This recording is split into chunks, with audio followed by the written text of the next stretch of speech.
Welcome to the latest episode of FoodTech Stories. I'm your host, FoodTech marketing expert Megan Thomas. FoodTech Stories features the leaders pioneering new approaches to technology, collaboration, and storytelling in the food tech and ag tech space.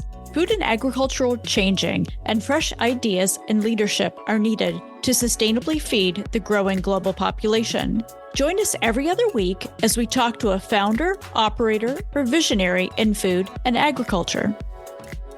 Today, we're going to be talking about the changing role in America for beverages. What do consumers really want? My guest is Laurie Demeritt, who is owner and CEO of the Hartman Group, market research consultancy specializing in food and beverage, who translates consumer behavior and food culture into strategic growth opportunities for their clients. So welcome to the podcast, Laurie. Thank you so much. I'm very happy to be here, Megan. Let's jump right in. So what first drew you to working in the market research and consumer behavior space? Well, I've always had an interest in marketing, and that was actually starting from a pretty young age. My dad worked in the marketing space, and we used to spend a lot of time talking about especially food products and how to advertise to people. And so I already thought it was sort of a fascinating endeavor. And then as luck would have it, I was specifically interested in market research because of the Hartman Group. Many moons ago, I was in graduate school and had nothing better to do during lunch. And there was a brown bag. And Harvey Hartman, founder of the Hartman Group, came to speak at that brown bag. And he started talking about an interesting sort of initiative that the Hartman Group was doing at the time, that discrepancy between what people said they were doing and what they were actually doing. And this was in the very early days of what was being called green marketplace, right? People bought green products. They said they would. They said they'd go out of their way to buy them, but it wasn't actually happening. But what Harvey is talking about is how do we, via research, understand that gap between aspiration and behavior? And I found that totally fascinating. Went to interview with him and never looked back. I love that story. So how long have you been with the Hartman Group now? 26 years, quite a long time. Well, that must speak to it's a good fit for you, for sure. So you worked in the space for a long time. What has changed the most during that time?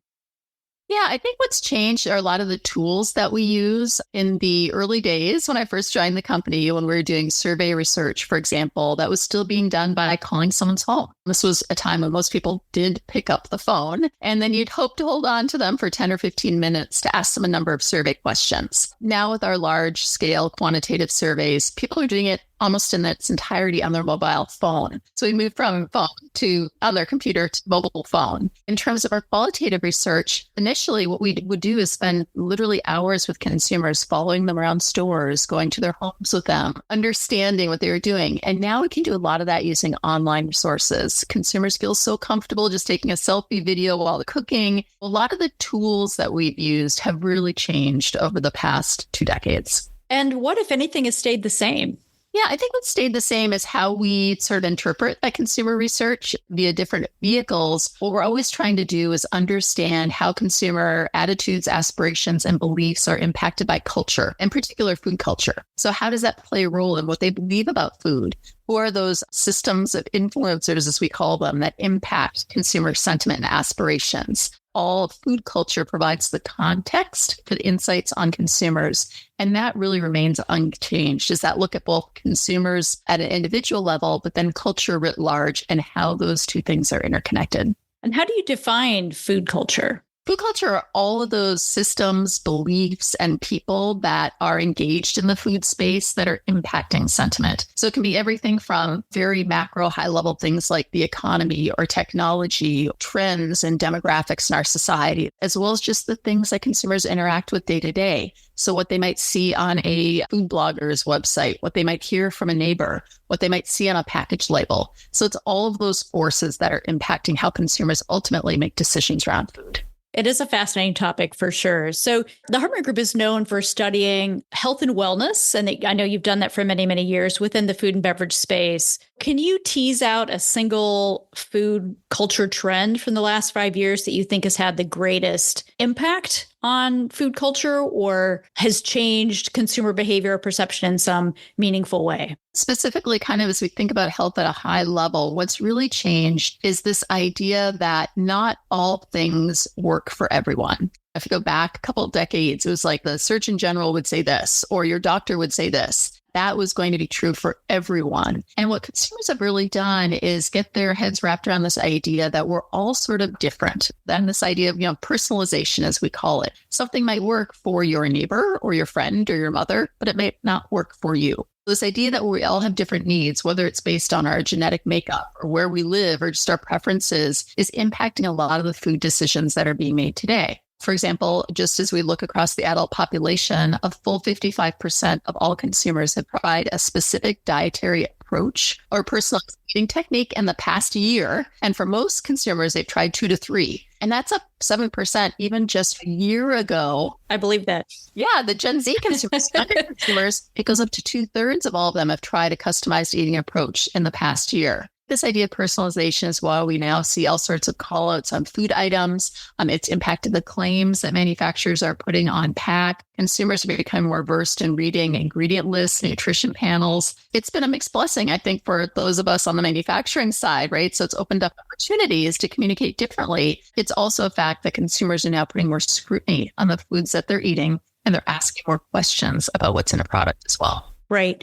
And are there certain groups of consumers who are more likely to engage in those behaviors? Yeah, the biggest change or sort of shift in terms of what consumers are doing is age. And so we definitely find that the Gen Z and the millennial consumers are much more likely to be trying a lot of these different diets. The Xers and the boomers are trying more limited set. In all cases, consumers are not sticking with them very long. And I think that's the interesting kind of piece of this is they're trying a bunch of things and then they're sort of holding on to what works for them and incorporating it into their long-term strategy, but they're not really sticking to it. It's this idea like we'll talk to a consumer says, oh, I'm trying the keto diet. No, it was working for me for a while, but now it's not working anymore. And it's sort of this just like trying a bunch of stuff. Age is the number one sort of variable that we find that's causing this. But certainly consumers that feel like they're more empowered or have more agency over their own health and wellness are more likely to be trying multiple ways of eating. I suppose that does jive with the idea that behavior change is difficult. I worked in smoking cessation years ago, and at the time, the average consumer smoker would try to stop smoking 7 times before they were successful. It's interesting to think about that, and I look forward to learning more about that. Have you seen a specific food trend that has fallen out of favor over the last 5 years? There's not a lot that has totally gone away. I mean, there's a lot of things that are sort of what we call fads, right? So people try for a little while, like the low carb diet. I think people would say, okay, well, that Atkins diet has sort of fallen out of favor. And well, yes, it has. However, the long-term sort of lasting trend coming out of the low carb diet is the idea that protein is good. Almost all of these dietary eating approaches at some level think about higher levels of protein and lower levels of sugar. Even though Atkins maybe itself was short-term, that desire to eat more protein and this belief that protein is really this positive ingredient amongst consumers is one that's had an impact long term. We certainly see things come and go, but many of them are kind of laddering up to these bigger predominant platforms over time that become incorporated into our food culture. As you know, on this podcast, we talk about food tech foods. And what have you learned at the Hartman Group about the food tech space? And that can include everything from cultivated meat to CRISPR foods to controlled environment food, precision fermentation, and the like. I'm really interested to hear what you found out. We've heard from consumers for many, many years is this idea that they want foods that are more real, more fresh, and less processed. That's sort of been this mantra that all consumers have. On the face of it, one would think, okay, food technology is sort of the opposite of that.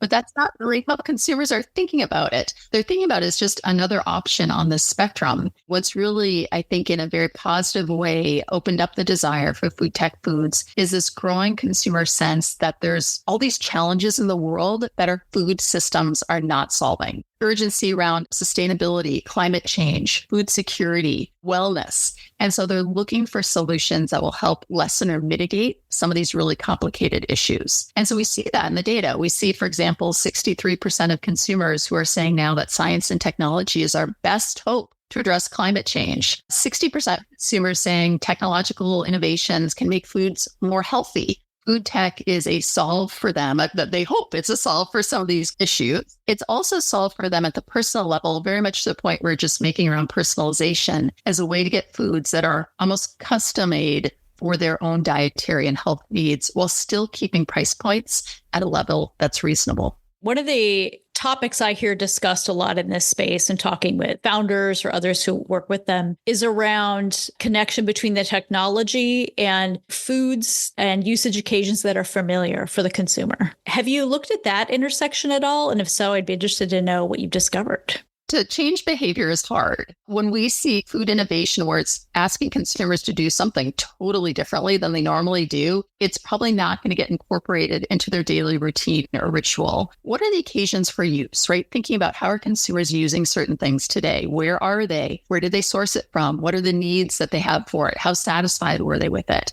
And figure out where are some of the gaps in those things that some of these new innovations can fill without asking consumers to do a lot of the heavy lifting of changing their behaviors and habits. Understanding that sort of ritual around consumption that consumers have and how can these new products meet some of those needs that haven't been solved without making them do it totally differently. I think that's very insightful. The ritual around food and consumption, I think, is really interesting. And one of the developments that I've seen in recent years in the FoodTech food research that my firm did earlier this year is the fact that beverages are starting to pop in some of this information. And so how are you seeing FoodTech, if at all, in the beverage space? FoodTech, as it relates to beverages, is sort of one of the easier ways for consumers to get involved in the space. As you think about food, so many food occasions tend to be, especially for someone who has a household that has more than one person, tend to be shared occasions. Even if you aren't always sitting down to the same meal together, you're sort of eating some of the same things on those meal and snack occasions. Beverages, especially single-serve beverages, obviously, are a very sort of less risky way of trying new products. They're seen as something that only one individual might be having, so you're not kind of letting anyone down if it doesn't meet their needs. From a price point, it's like, yeah, you might be spending a little bit on it, but it's not like you're buying a huge meal that might go to waste. And waste is something consumers are looking to avoid today. As we talk about new innovations within food tech, beverages are an easy and accessible way for consumers to maybe try some new things. And they're used to it, right? Like if you go today and look at any single serve beverage setup in a grocery store, it's just mind-boggling how many options there are. It goes on. And consumers have become used to this idea, maybe trying a bunch of stuff, and they might not always like it or it might not meet their needs, but that's okay. It's no big deal. There's plenty of other things for them to try.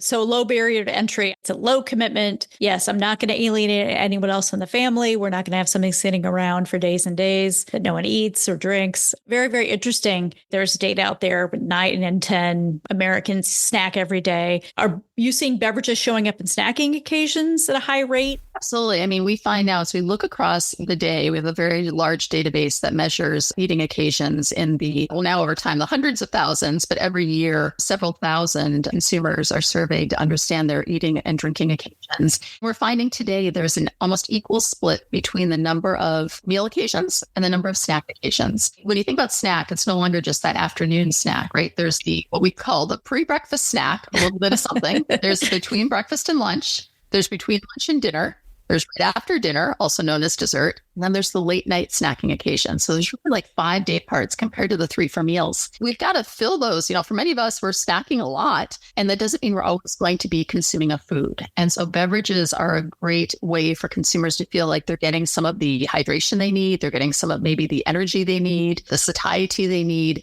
via beverage. And so food culture has now readily accepted all of these snacking day parts as normal. Beverages have been a great go-to for consumers to help fill those day parts with things that they can feel good about and are solving for some of their needs.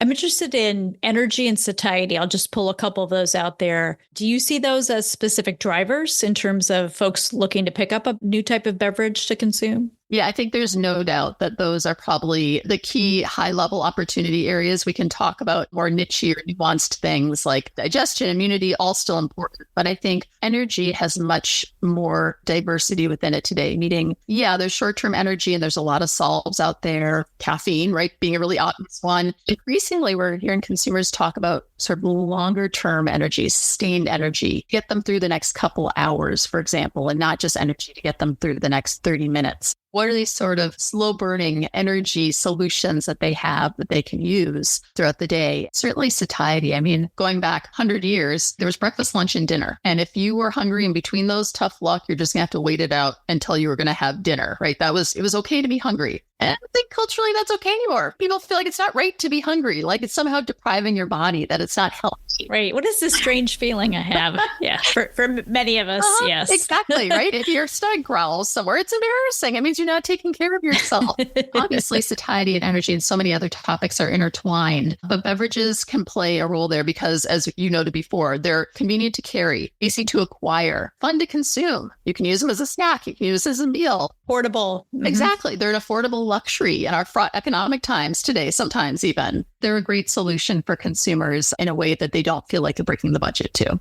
And have you found that consumers are informed about the specific ingredients or benefits that they're looking for from their beverages? Or is it still more that it seems interesting to try and it's a low commitment? It's typically fairly superficial, or it's sort of these baseline things they're looking for, like grams of protein, sources of the energy, number of vitamins and minerals, probiotics, right? There's sort of these chunks of things that they do recognize and look for, but their scrutiny of labels, although it is happening, is not in depth and it's not across a wide number of things. So for a lot of consumers, they might always look at the label, but it's just to see how much sugar it has in it. Once they know that, it's going to be enough. Even though consumers are becoming much more articulate and much more knowledgeable about ingredients, about nutrition, at some level, it's still not an in-depth study, and they typically have their hot buttons that they're looking for, and that's typically going to be enough for them. There's a lot of experimentation going on out there and discovery. They might pick up something that has, adaptogens in it, and they're not really sure what adaptogens are, but they're like, I'm going to try it. The flavor looks interesting, and maybe it'll make me feel better or make my skin look healthier today, or whatever they're seeking. So there's a mix of a little bit of indulgence and fun and exploration, along with some level of nutritional analysis as well. I think that follows that in the food tech space, given the perception of beverages that picture you just painted, it makes sense to bring in new ingredients, new types of products, because consumers are experimenting. It's a great low stakes situation. So you talk about the 5 emerging snacking day parts, which is fascinating. Has your data shown that beverages are actually driving any one of those? Is it even creating any new types of day parts, even just if they're somewhat infrequent? I'm just curious about that. Yeah, I think that's a great point. I would say that pre-breakfast snack has been driven by beverages. And it's everything from obvious things like coffee to a little less obvious, a smoothie, green beverage of some sort that you feel like it's going to kind of fill you up for a little while, to an energy drink. So there's a wide variety of things they're using. And typically that pre-breakfast snack, let's be honest, sometimes, yes, it's like half a donut, or it's, like some bread or toast. But in many cases, I think the growth of that snacking day part, which again is one that's new in our food culture, has been driven by beverages, primarily by traditional beverages that people consume in the morning. But increasingly now, coffee is getting nipped at the heels by all these other things that are seen as maybe healthier sources of energy or better starts for the day. That occasion especially has benefited by the rise or the proliferation even of all of these new beverage offerings.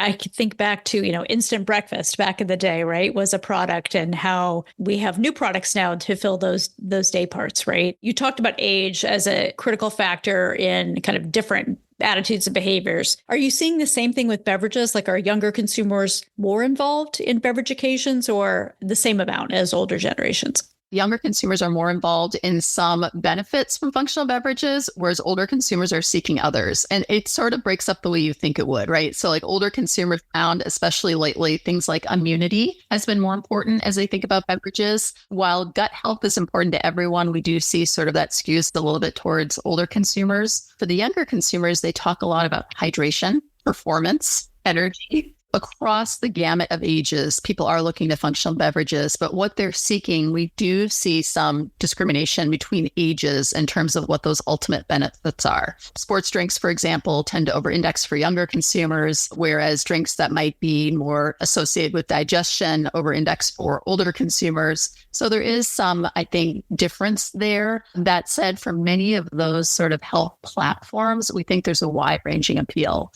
I mean, we're talking to younger and younger consumers who will like throw the word microbiome out there, right? Which is unusual. Younger and younger consumers who are talking about cognitive health, not in the same way that older consumers talk about it, where it's maybe more about, I want to hold on to my memory and be sharp as I used to. For consumers, it's more like, okay, I've got to focus longer. It's still cognitive health. It's this idea of mental performance across, again, reflected in different ways, but we think a same beverage could meet those different needs.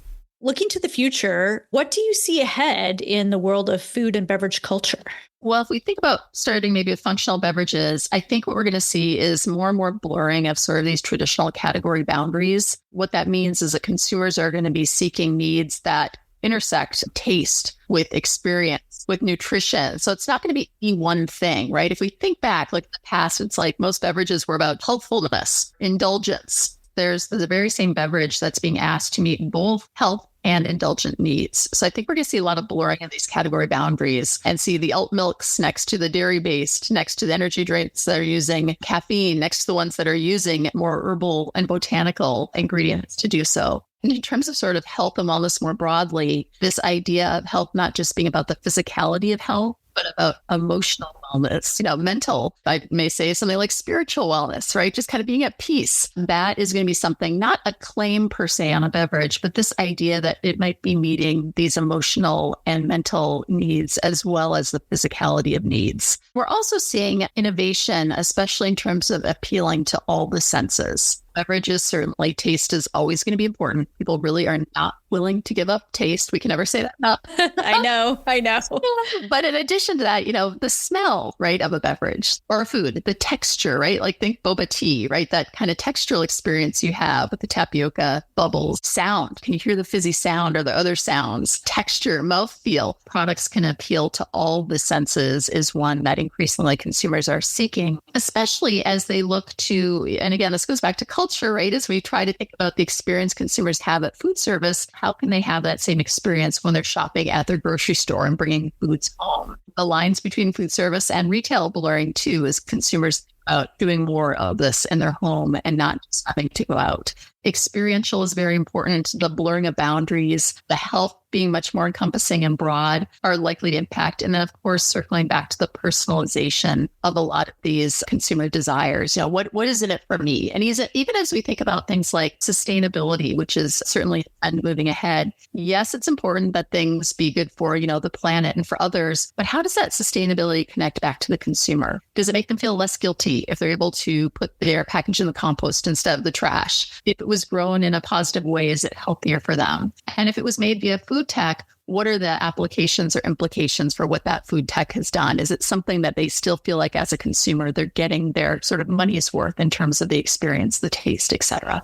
Consumers continue to become more sophisticated and they continue to add features and benefits they're seeking just from their everyday purchase decisions. If I'm going to pick a product, it's got to check all these boxes. That puts pressure on producers and brands, right, to create those new products. It really speaks to why consumers are seeking out new types of products. The products maybe you picked a generation ago. In some cases, they've evolved, but maybe they're no longer meeting the consumer need, right? Because they're too simple, or the positioning, honestly, is too simple. They're not checking all those boxes. From what I've seen around millennials, Gen Z, that's only going to continue to change and grow in importance, right? I think that really presents an opportunity to think about how technology and innovation can really intersect with the eating occasions consumers are actually participating in. Really a fascinating time. I feel like we're at a real inflection point in terms of really shifting some of these attitudes and behaviors. And I think there'll be new and better products to meet consumers' needs out of that. And I think that plant-based milk is a great example of how innovation can really come to bear and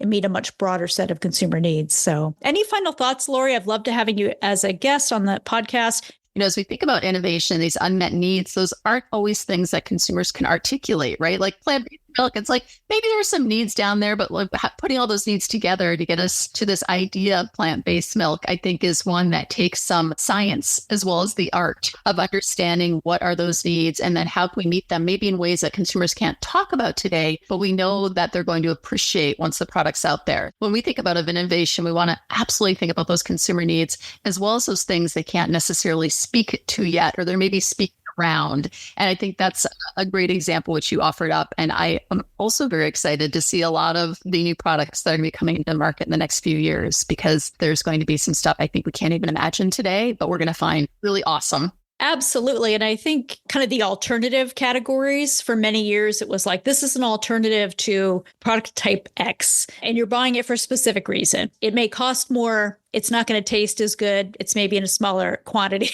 So consumers had to settle. It was something that was lesser on several dimensions. I'm generalizing here. What you're saying is now that you have products that are delivering more broadly, and it's actually an enticing. Is that something you have to do, or you feel it's actually something you want to do? That seems really important, and I hadn't thought of it that way. So thank you for sharing that. So thanks again for joining the show, and I hope our paths cross again soon. Thanks for joining us today on the latest episode of FoodTech Stories. Be sure and subscribe to our podcast on your favorite podcast platform, and keep an eye out for our bi-weekly episodes. I'm your host, Megan Thomas, founder of Ladder 17. FoodTech Stories is edited by TJG Media.